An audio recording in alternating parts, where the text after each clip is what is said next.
고향이 어디입니까? 서울이 고향이십니까?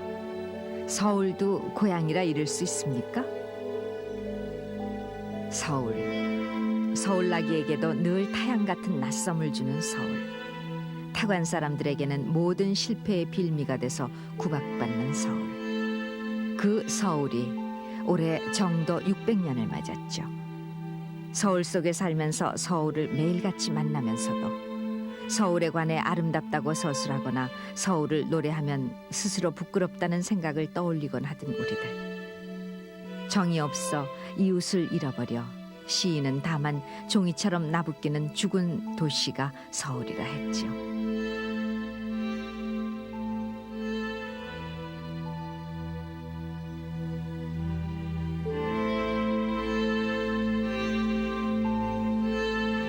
(40년) 전 이맘때쯤이면 서울 광화문 앞 빈터에서 연 날리기 대회가 열리곤 했었습니다.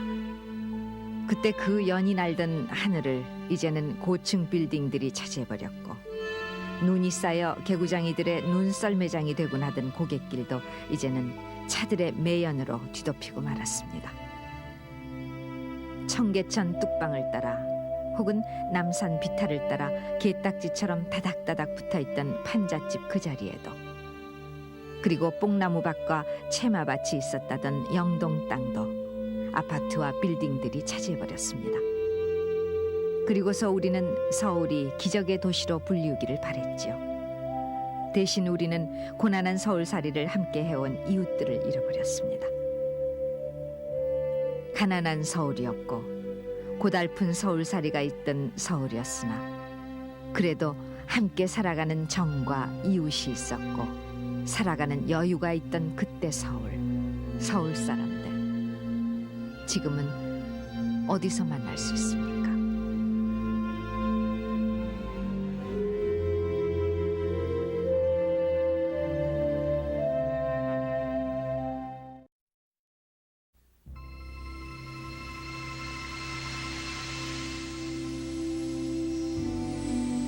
전쟁은 서울을 2번씩이나 뺏기고 다시 찾고 하는 곡절을 겪은 뒤에야 끝이 났습니다.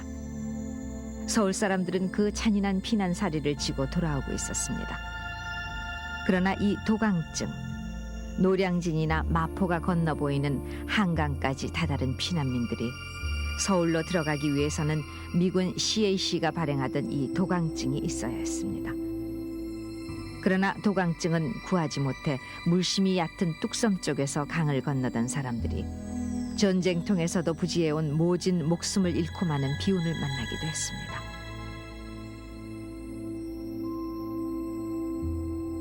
돌아온 서울. 얼마 전 새로 선 서울역 앞 세브란스 빌딩에서 남대문 쪽으로 향한 폐허의 모습입니다. 전쟁의 끝은 좌절이었지만 그러나 살아야 한다는 우리의 욕망은 꺾지 못했습니다. 구호 양곡으로 끼니를 잇고 고아니 거린이니 하는 말들이 우리들 이름표처럼 내걸렸어도 사람들은 몸 누일 곳을 찾아 나섰습니다.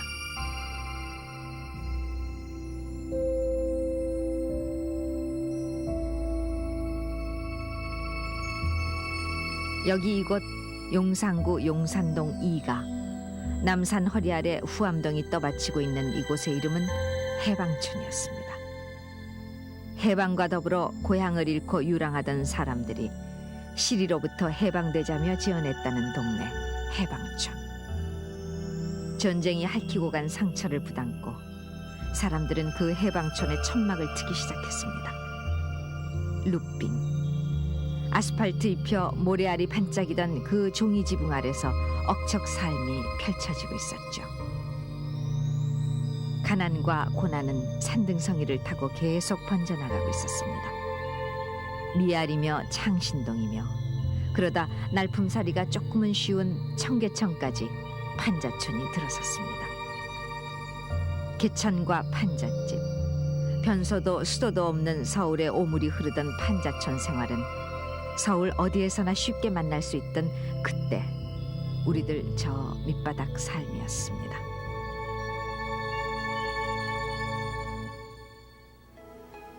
이름은 오영이라고 지금도 잊어버려지지 않는데 지금 어디서 뭘 하는지 보고 싶어요.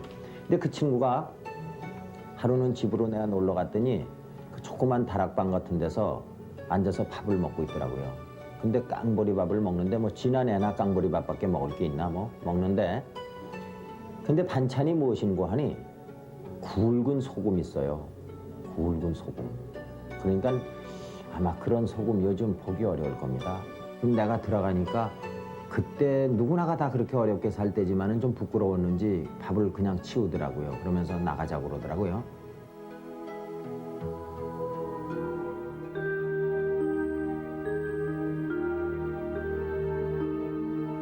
36년 전인 1958년부터 청계천은 복개되기 시작했습니다.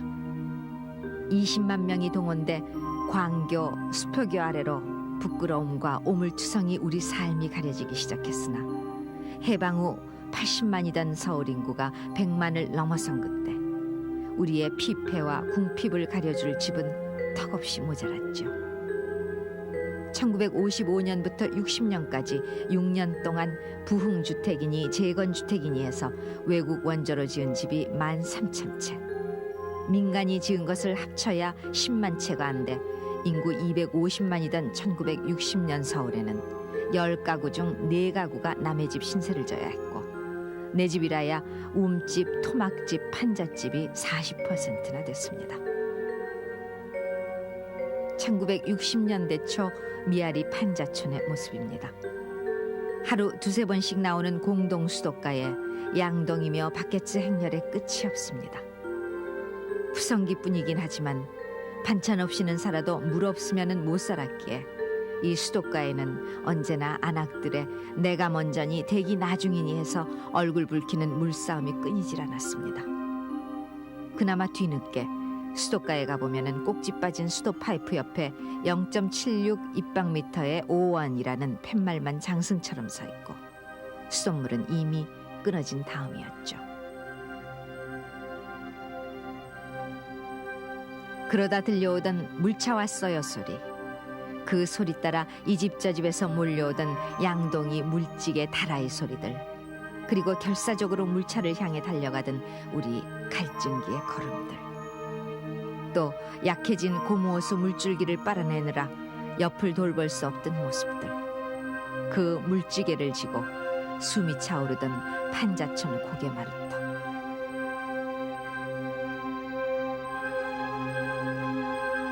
수돗물 못지않게 전기 사정도 어렵긴 마찬가지였습니다. 그래서 남의 전기선을 몰래 따라 쓰곤 했는데 그 도둑 전기를 또 옆집에 이어쓰고 해서 판자촌은 물론 시장터에서는 전기 과열과 누전으로 겨울이면 화재가 끊이질 않았습니다. 서울 시내 장신동에 불이 일어나 삽시간에 판잣집 240채를 태우고 약 1시간 후에 진화됐습니다. 화재 원인인 즉 백척 전구가 과열해서 종이에 인화된 것이라고 하는데 이것은 도심지에 도둑 전기를 어떻게 하냐면 긴 작대기 2개에다가 이 구리선을 이렇게 낚시처럼 딱 대요. 그래서 한 놈이 올라가가지고는 전기 껍질을 뺏긴다고 양쪽을 그래서 딱 걸어놓는 거 이렇게. 근데 그걸 반짝을 붙이지도 못해. 왜냐면 또 조사나면 얼른 떼야 되니까. 그래가지고 도둑 전기 한 놈이 딱 끌어 쓴단 말이에요. 그럼 그 도둑 전기 가지고 또 옆에 또 쓰는 거야. 그래서 이게 막 번져가지고 완전히 한 선을 가지고 온 동네가 다 쓰는 거야.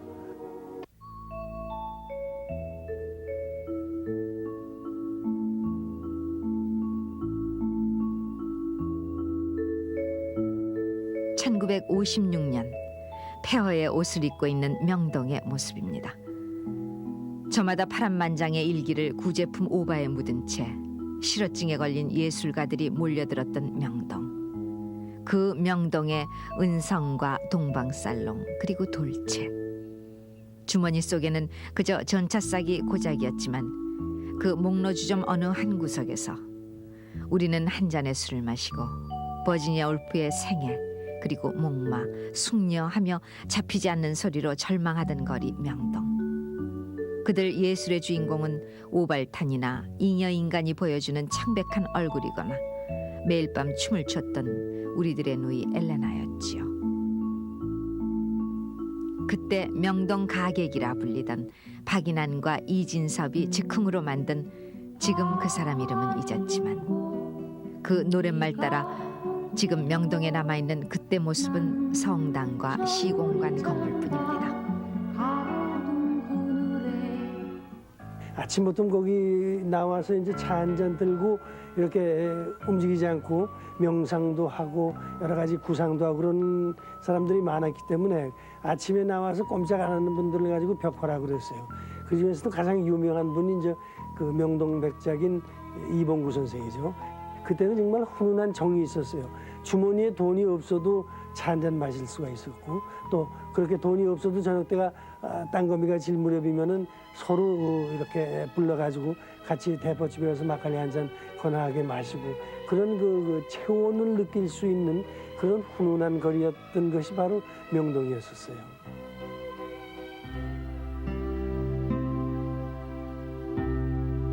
그때 태평로는 이름과는 달리 늘 시끄러웠습니다. 쌀배급 혹은 일자리를 달라며 시청으로 몰려가는 사람들이며 4.18, 4.19, 6.3 시위의 종점은 지금은 서울시의회 건물이 된 옛날 국회의사당이었습니다. 높이 46.6m, 10층 건물 높이인 그 의사당의 시계탑은 그때 가장 높았던 반도 호텔보다 높아서 50년대 말 명동에 유네스코 회관이 들어설 때까지 서울의 마천루였습니다.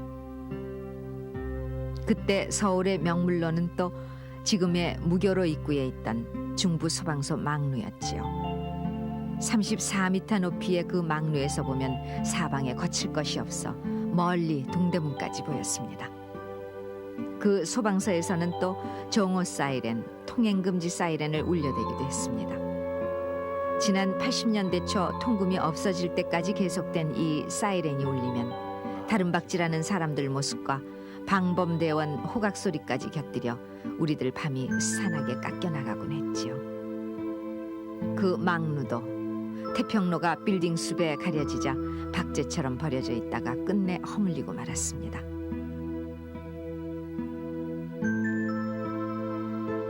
(40년) 전 세종로통 모습입니다.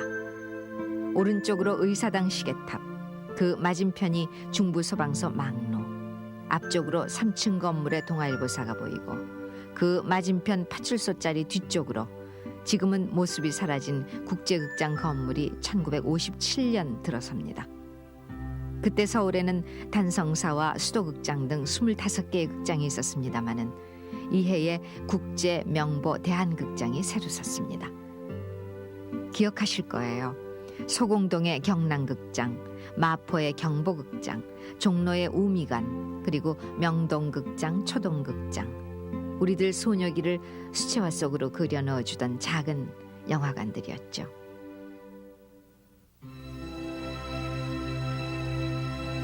서울은 가난했으나 그래도 서울살이는 갑박스럽지는 않았습니다.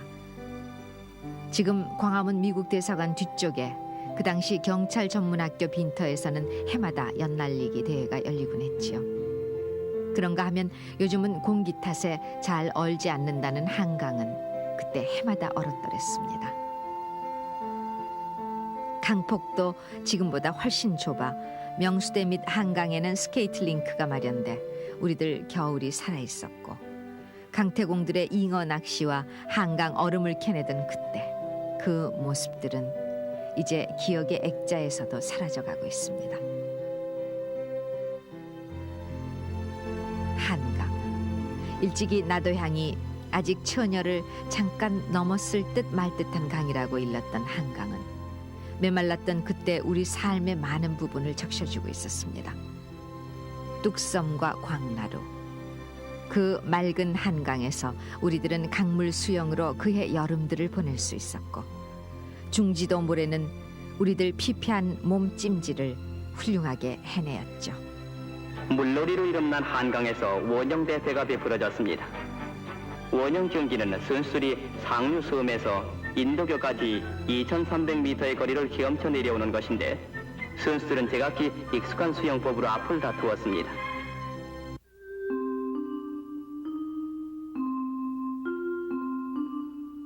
또 국군의 날이면은 한강 백사장에서는 비행기 쇼가 벌어지기도 했으며 시민 위안회 행사가 벌어질라 치면은 볼거리에 목마른 사람들로 백사장이 빼곡히 메워지곤 했습니다. 시민 위안회 날 그랬습니다. 그때 서울 사람들 삶은 위안 받아야만 했습니다. 골목 쓰레기통에서 폐품이나 휴지, 파지를 주우러 다녀야 했던 넝마주의 삶. 10원에 구두 한 켤레 닦아주고 연명해야 했던 구두 닦기.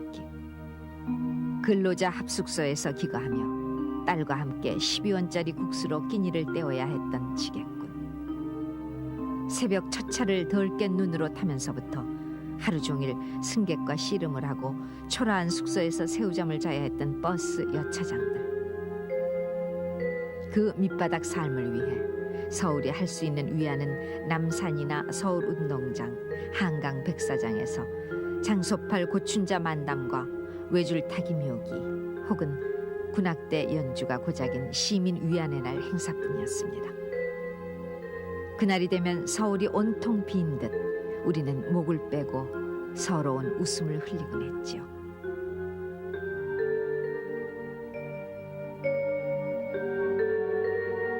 그러나 서울은 그때 우리들 고난의 무덤만으로 방치될 수는 없었습니다. 전쟁이 끝난 직후의 서울 남산 모습입니다. 포탄에 패이고 깎여 사막의 모래산처럼 혹은 우리 가슴처럼 황량해진 철갑을 두른다 했다던 서울 남산에 한 그루 작은 나무 심는 것으로 서울 되살리기는 시작됐습니다. 4월 5일 세교회 식목일을 맞이하여 남산 광장에서는 뜻깊은 기념식을 거행했습니다. 그리고 식이 끝난다고 되는 한부 통영을 위시해서 참석자 선원은 손에 손에 삽과 호미를 들고 전란으로 황폐해지고 벌거숭이가 된 우리의 강산을 아름답고 크게 만들자는 정성도구식의 기념식목이 시작되었습니다.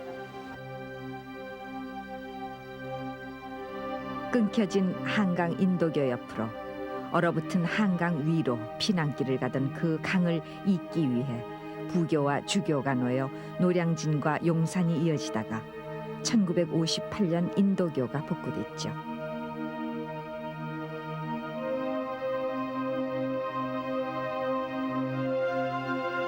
해방 후에는 우마차가 다녔고 전쟁통에는 남북 탱크의 캐터필러가 쪼개고 간 세종로와 가롤동 사이의 2,800m 도로 포장 공사가 시작됐고 길거리의 간판들도 한글로 재단장됐는데 어느 다방 이름의 만남을 뜻하는 만나리의 표기가 그때 우리들 어정쩡했던 형편을 재미있게 풀어주고 있습니다. 그런가 하면은 종로거리에 야시장이 들어서면서 서울 사람들의 숨소리가 들려오고 있었고 춘계니 하계니 추계니 계절마다 대청소 기간이라 해서 학생이며 공무원들이 동원돼 거리며 골목 청소에 나서 서울이 살아나는 듯 보였는데 비질하는 이 여학생 운동화 발등의 하얀 공간은 운동화가 귀했던 그때 이름을 써놓던 곳이었죠.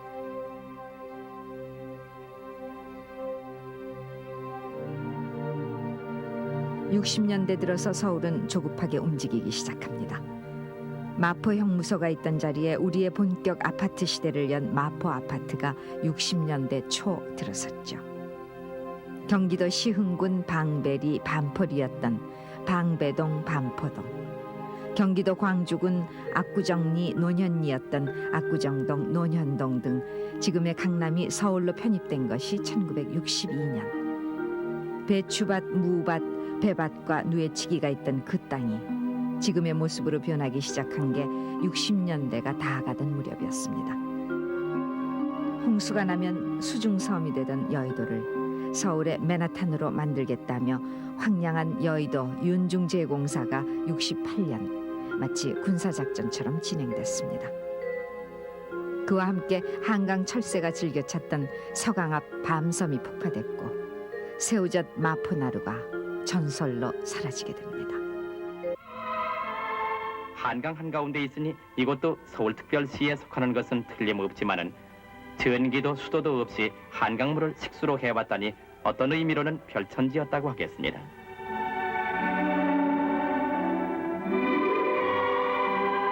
주로 나룻배를 만들어 생계를 지탱해온 이곳 주민들은 마을 한가운데 부군신이란 사당도 모시고 있으며 판씨, 인씨, 선씨 등 희성이 많은 것이 특색입니다. 그런데 이 섬에 건설을 위한 다이너마이트가 폭음을 진동했습니다.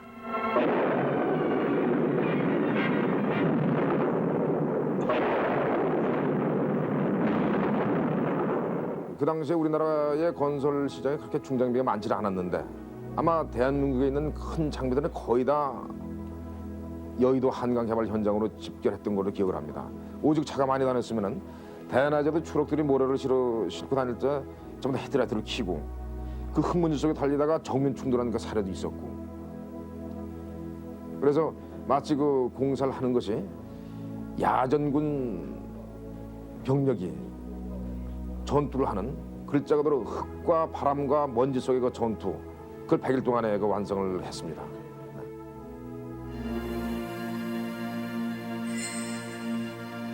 순서도 없이 중단 없는 전진이 날아가가는 지표의 으뜸이 되고 있던 그때 서울은 온갖 구호로 포위돼 가고 있었죠. 지금 충무공 동상이 있는 광화문 내거리, 그곳에는 그 구호들이 내걸린 철탑이 언제나 버티고 있어 매주 바뀌는 국민학교 주훈처럼 불조심하자, 나무를 심자라는 표어가 서울을 내리누르고 있었습니다. 과거는 부끄러운 것, 그 고정관념 때문은 아니었겠지만은 우리들 판자촌 고난을 대표하던 청계천 덮은 길 위로 3일 고가도로가 덧놓이고 31층짜리 3일 빌딩이 서울의 새 명물로 등장한 것이 70년.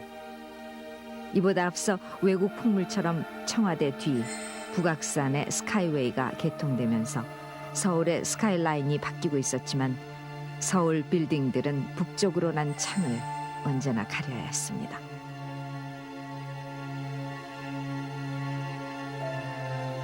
불과 20여 년 전, 우리는 순서도 없이 늘 급하게 살아야만 했죠.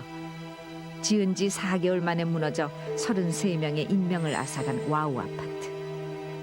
그래서 언제부턴가 미군들 사이에서는 청계천 위 3일 고가도로는 위험하니 다니지 말라는 말이 나돌곤 했고, 밀어붙이기로 시작됐던 그 3일 고가도로는 이제 서울의 흉물로 변해 철거될 운명에 놓이게 됐습니다.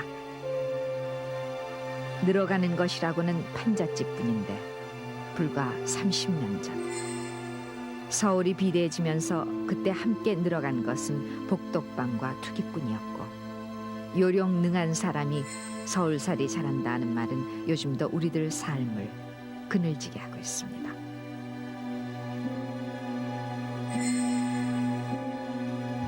서울이 내 고향입니다. 서울 사람을 깍정이라 부르던 때가 있었죠. 제 분수와 본분만큼만 더도 덜도 아닌 서울 사람들 삶을 두고 그렇게 일렀죠. 30년 떨어진 군화 뒤창을 흙바닥에 끌고 다니던 절망의 시대. 아류수다방의 더블 위스키 잔과 반도 호텔 스카이 라운지 한번 구경하는 것이 소원이던 허상의 시대. 또 전차와 따라지촌과 시청 앞 중국집들, 시계탑과 통금 사이렌에 갇혔던 상실의 시대. 그러면서도 서울은 이웃과 여유가 있었죠.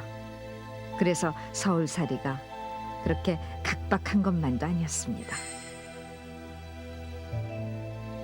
그러나 이제 돌떡, 생일떡 돌려먹던 골목길 풍경은 사라졌고, 자동차 물결에 밀려다니다 이웃을 모르는 아파트 칸 속에서 안식을 찾아야 하고, 종로거리 수백 번 어깨를 부딪혀도 정감에 눈길 한 번 주지 않고 사는 오늘 서울 사람들. 나흘 전 소환이었다는데 올해도 한강은 얼지 않을 모양입니다.